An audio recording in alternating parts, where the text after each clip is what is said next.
Bonsoir les téléspectateurs, les internautes. C'est un plaisir pour moi de vous retrouver de nouveau afin de partager avec vous la parole de Dieu qui se trouve dans 2 Rois chapitre 20. Donc qui nous parle d'Ézéchias, l'homme de Dieu qui était malade. Donc sans plus tarder, nous allons lire Ézéchias chapitre 20. Donc en ce temps-là, Ézéchias fut malade à la mort.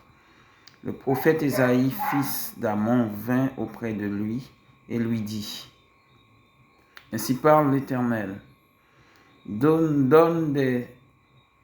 tes ordres à ta maison, car tu vas mourir et tu ne vivras plus. Ézéchias tourna son visage contre le mur et fit cette prière à l'Éternel. Ô Éternel, souviens-toi que j'ai marché devant ta face avec fidélité et intégrité de cœur, et que j'ai fait ce qui est bien à tes yeux. Ézéchias répondit beaucoup. Ézéchias répondit d'abondantes larmes. Ésaïe, qui était sorti, n'était pas encore dans la cour du milieu, lorsque la parole de l'Éternel lui fut adressée en ces termes: Retourne et dis à Ézéchias, chef de mon peuple, ainsi parle l'Éternel, le Dieu de David, ton père. J'ai entendu ta prière, j'ai vu tes larmes. Voici, je te guérirai. Le 3e jour, tu monteras à la maison de l'Éternel. J'ajouterai à tes jours 15 années. Je te délivrerai, toi et cette ville, de la main du roi d'Assyrie, de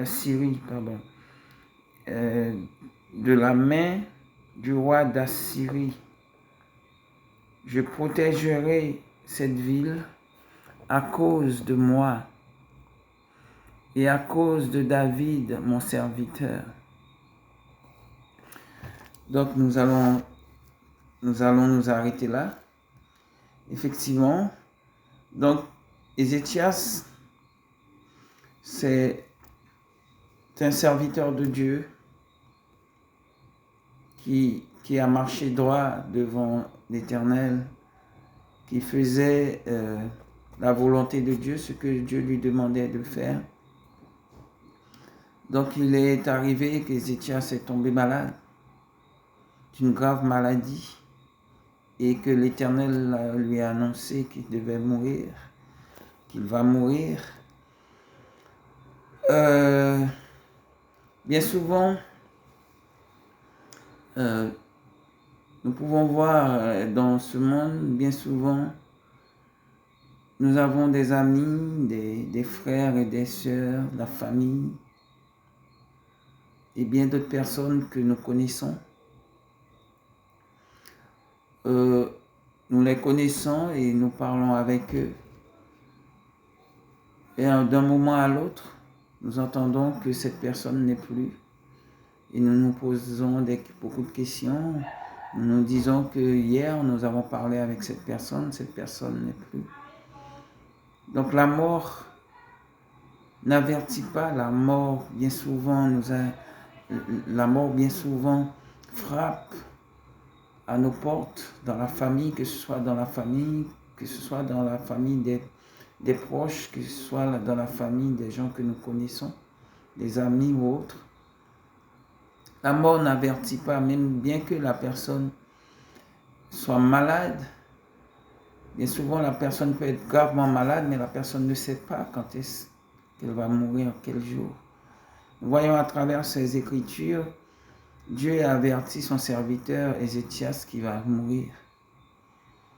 Donc, la parole de Dieu, c'est c'est oui et amen. Heureusement, Ézéchias a compris ça, avait déjà compris ça bien longtemps. Ézéchias s'est retourné, a tourné sa face vers le mur et a cherché la face de l'Éternel, a invoqué l'Éternel dans sa grâce pour qu'il puisse venir dans sa grâce pour le guérir, pour le sortir de ce trou qui est la mort. Donc pour lui sortir du tombeau de la mort. Effectivement, qu'a dit Ézéchias? Ézéchias a dit à l'Éternel, souviens-toi de moi. J'ai marché devant ta face avec intégrité de cœur. Nous pouvons voir à travers les paroles d'Ézéchias que lorsque nous nous trouvons dans des difficultés dans ce monde, même en face de n'importe quelle maladie, si nous avons pris soin d'obéir à l'Éternel, le Dieu d'Israël, le Saint d'Abraham, le Tout-Puissant, celui qui nous a créés, qui a créé le ciel et la terre, l'univers et tout ce qui s'y trouve, nous avons le droit d'interroger l'Éternel, d'aller devant le trône de la grâce pour lui demander la guérison, pour lui demander de nous bénir, pour lui demander plein de choses, tout en sachant que nous avons gardé ses lois, ses préceptes, ses ordonnances. Nous avons marché dans l'intégrité de cœur, c'est ce que Ézéchias a fait. Donc, vous qui regardez cette vidéo, premièrement, si vous ne connaissez pas l'Éternel, le Dieu d'Israël, je vous invite à accepter le Saint d'Israël, le Saint d'Abraham, le Dieu qui a créé le ciel et la terre, Jésus-Christ, roi des rois, comme sauveur et seul maître. Fais de Jésus ton maître, ton ami, ton confident, ton Père. Fais de Jésus ton tout.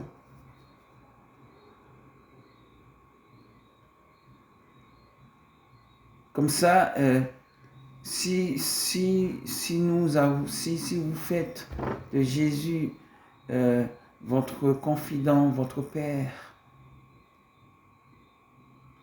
en acceptant Jésus dans votre cœur, en passant par les eaux du baptême, en marchant fidèlement devant sa face, en le cherchant continuellement dans la prière, nous pouvons réclamer la vie à Jésus-Christ. Quand la mort se présente, nous avons le pouvoir, il nous donne le pouvoir, il nous donne l'autorité et il nous donne accès au trône de la grâce pour implorer sa grâce. C'est ce qu'a fait Ézéchias. Donc, à la suite de ça, l'Éternel, à travers son serviteur Ésaïe qui était venu l'annoncer sa mort prochaine, donc Dieu a interpellé Ésaïe de nouveau, lui a dit, retourne, va voir Ézéchias, dis-lui que je vais le guérir et je vais rajouter 15 années sur sa vie. Notre Dieu est tout-puissant, il est notre Rédempteur, il est le Dieu qui nous guérit, il est le Dieu qui nous retire dans le tombeau, celui qui a ressuscité Lazare, est capable de nous redonner la vie. Il est capable de prolonger notre vie sur cette terre. Je vous encourage à aimer ce Dieu-là, le Dieu tout-puissant. Mon Dieu, mon seul maître. Jésus-Christ, le roi des rois. Je veux qu'il en soit ainsi pour vous. Donc, nous pouvons voir celui qui compte sur l'Éternel des armées, celui qui marche avec le Dieu d'Israël, le Saint d'Abraham, ne sera pas déçu.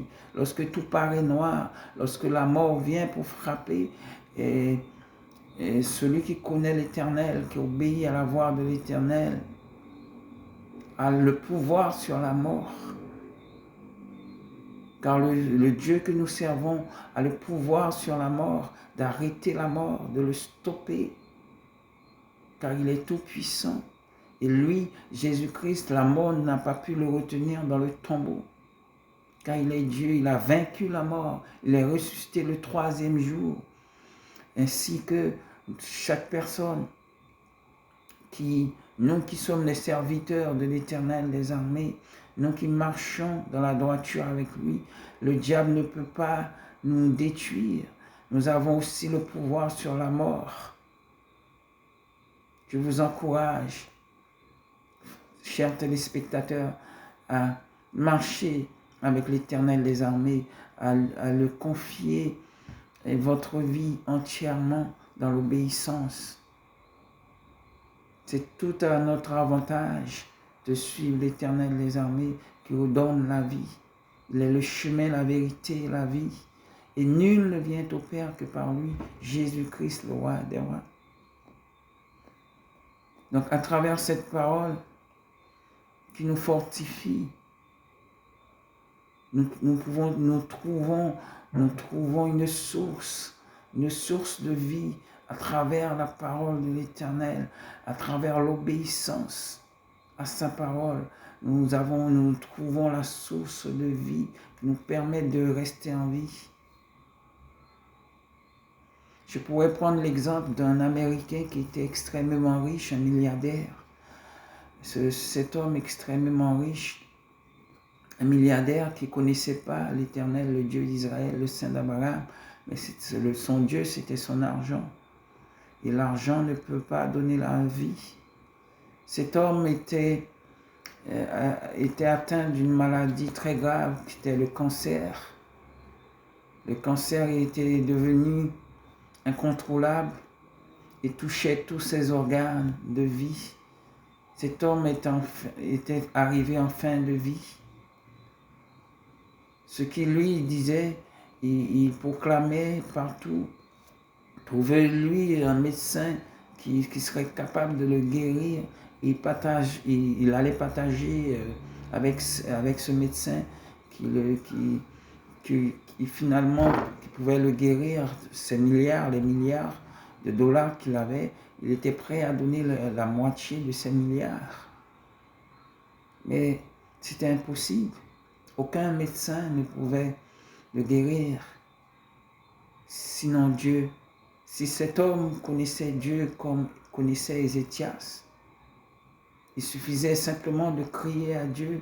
Ce milliardaire, s'il connaissait Dieu en tant que sauveur, seul maître, s'il marchait dans la volonté de Dieu, dans ses lois, ses préceptes, ses ordonnances, s'il avait fait de Dieu son maître, son père, son confident, son ami, cet homme pouvait crier à l'Éternel des armées pour lui dire, comme Ézéchias, souviens-toi de moi, j'ai marché dans l'intégrité de cœur avec toi. Cet homme allait trouver la vie. L'argent ne peut rien vous donner. L'argent peut vous donner des trucs passagers, des trucs destructifs, des choses qui seront vouées à la rouille plus tard, des choses qui sont vouées à la destruction. Mais la vie éternelle est précieuse. La vie éternelle, on ne peut pas acheter la vie. La vie éternelle, on s'acquiert dans le royaume des cieux. La vie éternelle s'acquiert en obéissant à la parole de l'Éternel des armées, en marchant dans ses lois, ses préceptes, ses ordonnances. La vie sur cette terre est passagère, mais quand nous servons l'Éternel sur cette terre, nous touchons le cœur de Dieu à travers notre persévérance, dans l'obéissance, dans la vérité, et lui nous relève, nous donne la vie éternelle, nous donne une couronne de vie éternelle.